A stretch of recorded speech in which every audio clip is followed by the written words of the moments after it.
I recently got the chance to stay at the Inn at 500, located in the heart of downtown Boise. With complimentary drinks at check-in and spacious luxe penthouses and suites, it's an ideal spot for celebrations and your visitors. It was the perfect place for me and my husband to sneak away for a little staycation. We loved the cozy fireplace in our room and the balcony with gorgeous views of the city skyline, where we shared coffee in the morning. Ready to plan an unforgettable Boise stay? Book now at inat500.com. Today on CityCast Boise, the new Idaho law banning certain books was pitched as a way to protect kids. But in Eagle, it's adults who are being restricted from accessing books. 2 library board members have been removed by the Eagle City Council, leaving the library board without a quorum and the community grappling with constitutional questions. It's Monday, November 11th. I'm Lindsay Van Allen, and this is what Boise's talking about. Joining me today is Molly Noda, Legislative Chair of the Idaho Library Association. Thank you so much for joining me today, Molly. Thank you so much for having me. It's really great to be here. I'm so glad to have you back. Now, we talked before about Idaho House Bill 710, and that became law July 1st of this year. And in just a few months, it's already created some major changes in the Idaho public libraries and school libraries. What are the biggest changes that have happened? It has created a lot of uncertainty and, quite frankly, fear about litigation, and the chilling effect that goes into place when you are creating a culture of fear around the books that you might purchase. If someone is afraid that their library board is going to get sued for everything that they're worth based on one title that might be obscene to one person, that selector may or may not buy it. And they may just not buy it just to avoid all of that. And that culture of fear has been stoked.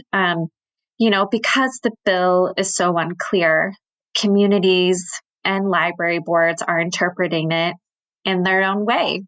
And so you can imagine that adds to that confusion, and also I would say like a sense of isolation amongst library workers.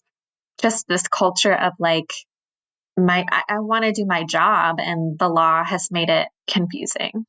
And an issue that's really made news recently regarding House Bill 710 and the effects of this vague law, like you said, is that the Eagle Library Board trustees have relocated 25 books after a closed-door meeting. Was there public input in this meeting or this decision? So the meeting that was called into place is called an executive order meeting. And that is the only instance in which a board can have a closed door meeting. And typically we don't see that with book challenges or requests for reconsideration. That's the way that the Eagle Library Board has interpreted to enact that executive meeting. How are the Eagle Library Board trustees made part of the board? I know it's different in different library districts. So how do they become a trustee? Are they elected? They are elected. They are elected members of the community. The really interesting thing, though, Lindsay, in the past, I would say 2 years, maybe the past year, at least in my district, which I'm not speaking as a library worker right now, those seats often go uncontested, right? So whoever wants to run, it's always kind of been like a formality. But recently, we have seen folks campaign on a certain platform to become a board of trustee. And that it has certainly happened in the case of the Eagle Public Library. And do you know which trustees really spearheaded this decision to have these books removed? Unfortunately, I don't know. I don't know who is behind it. I was told it was a challenge from outside of the board. And the unfortunate thing is that the actual challenge, if you look at the paper that has been filled out, all of that information has been redacted. And that is also really unfortunate because we don't know Is it one person who did this in one day? Is it multiple people over the span of a few months? It's unfortunate.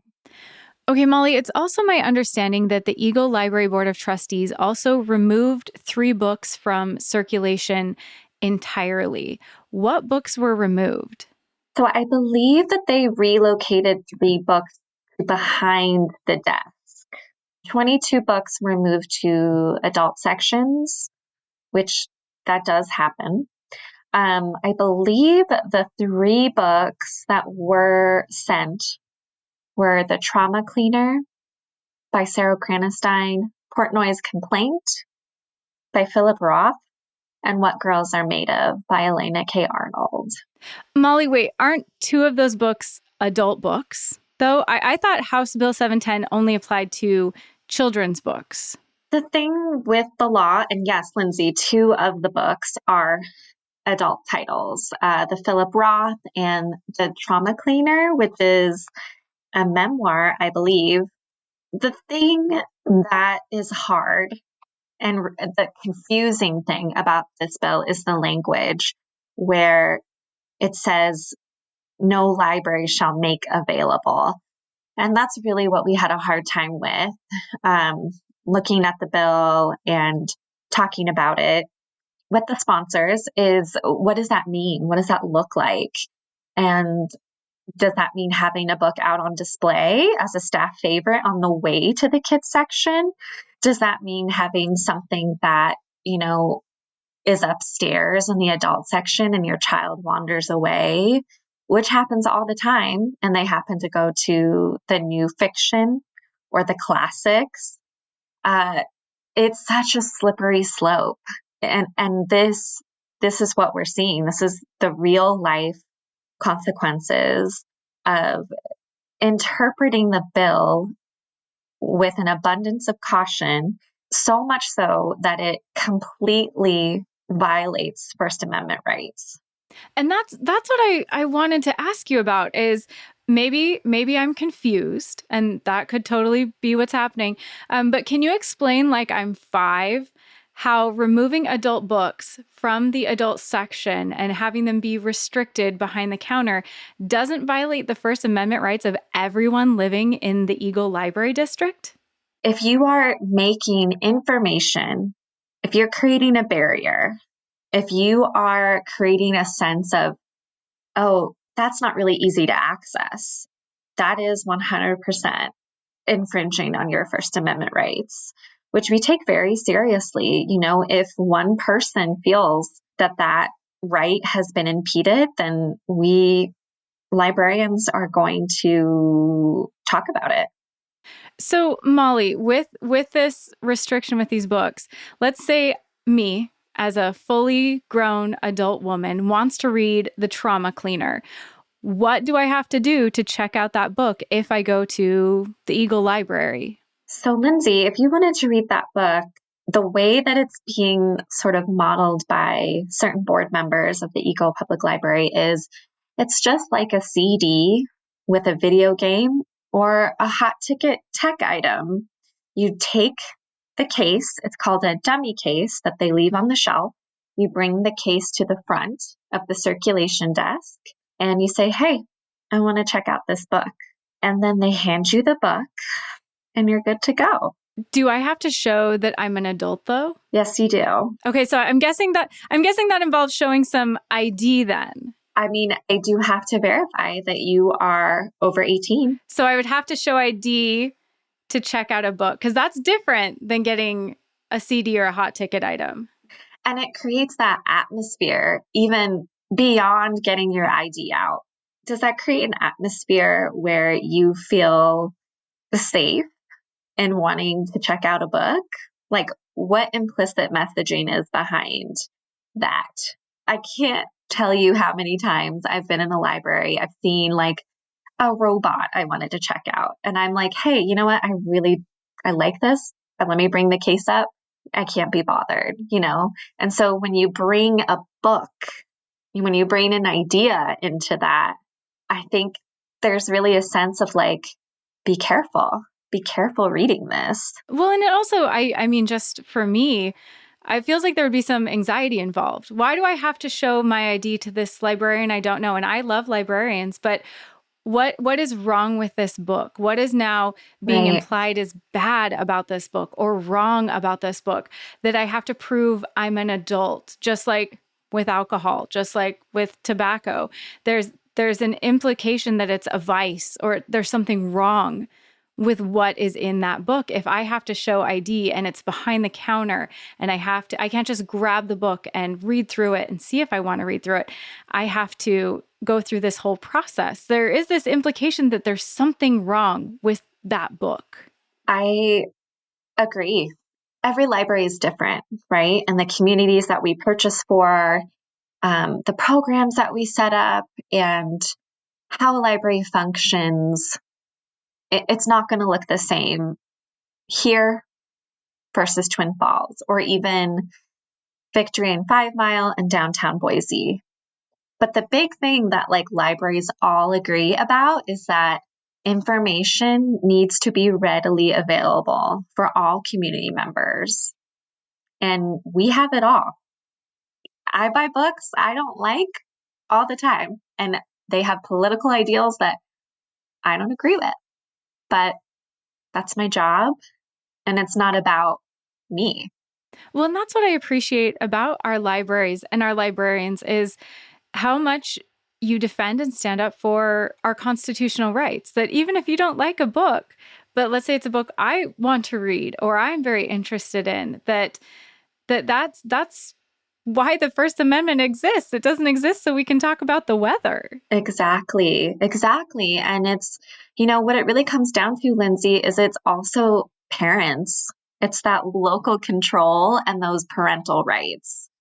And this law has completely created a lot of confusion, and it's taken that local control away and it's putting it into the hands of the government, the state government, where they're saying, yeah, you can decide how to access books. And it feels very, it's an overreach, quite frankly.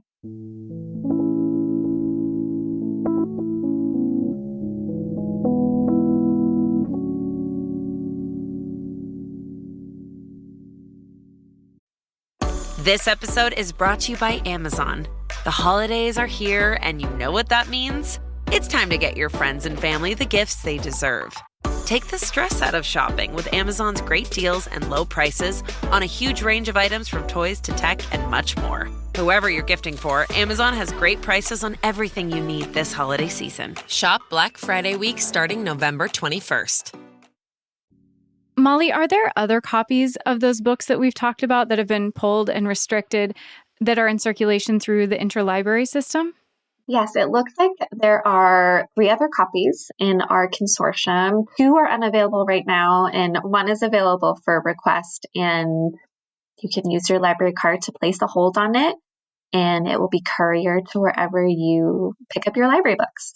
Okay, so I'm really curious. Let's say I live in Eagle and I want to check out one of those books through the interlibrary system from another library. Could I request them and then have them delivered to my house or have them brought out to my car?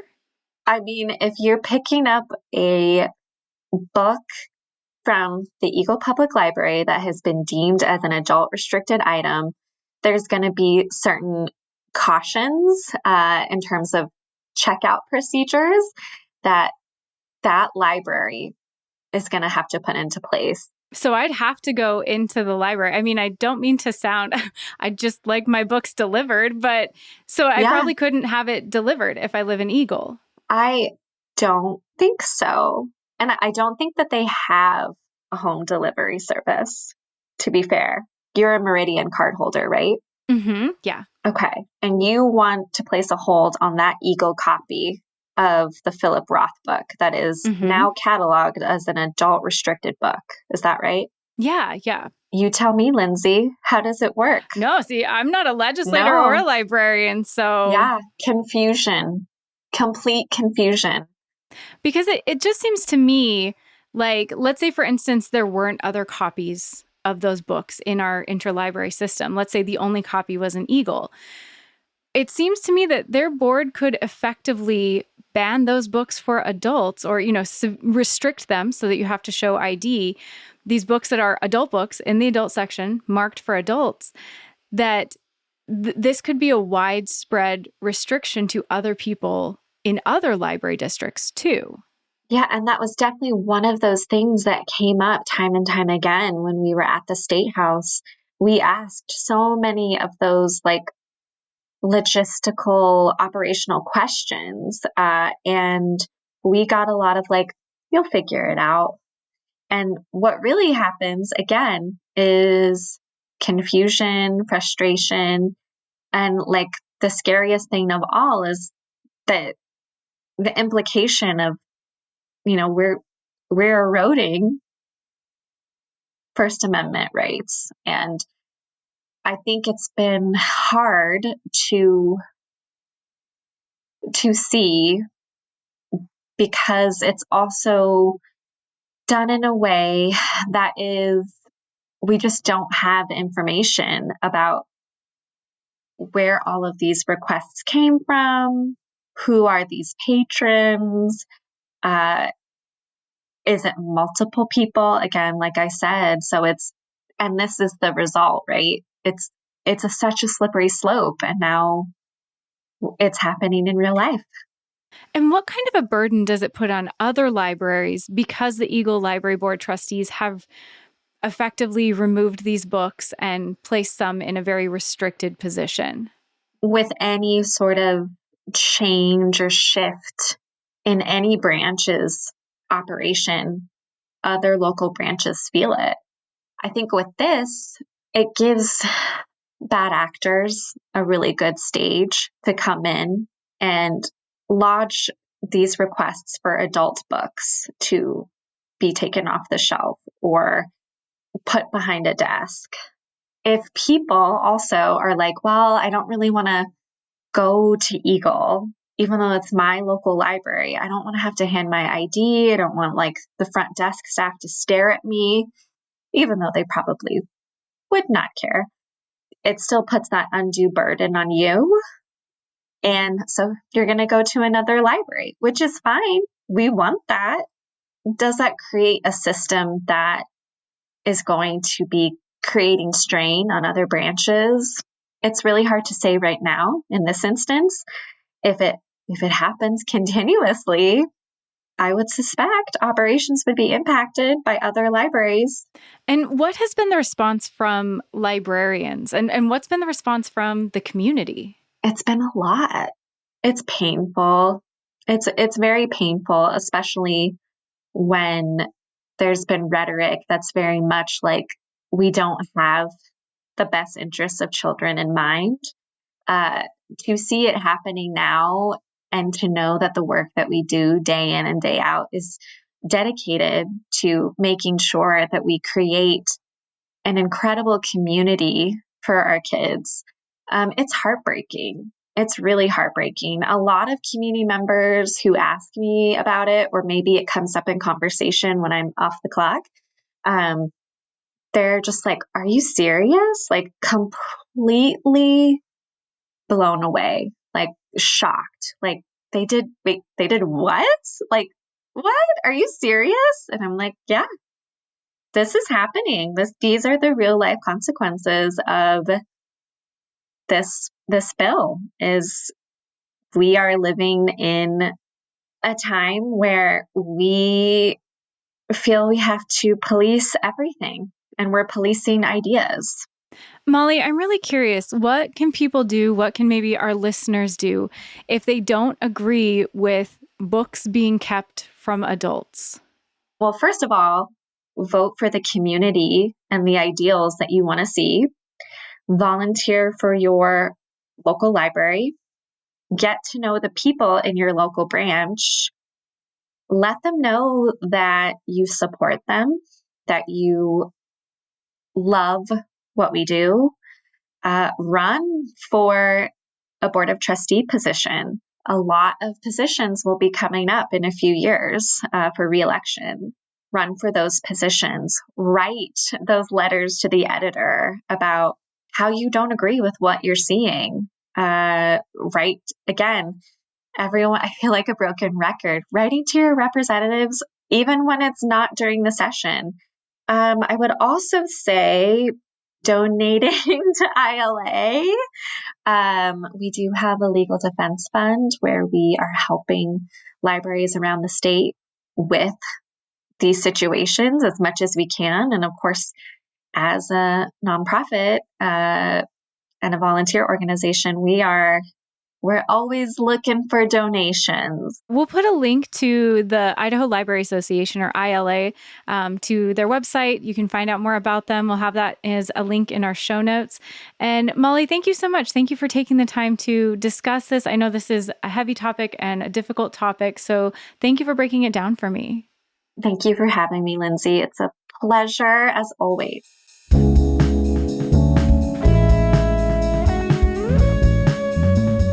That's all for today here on CityCast Boise. If you enjoyed the show, please share this episode with a friend so they can get involved too. We'll be back tomorrow morning with expert fall camping tips. Catch you then.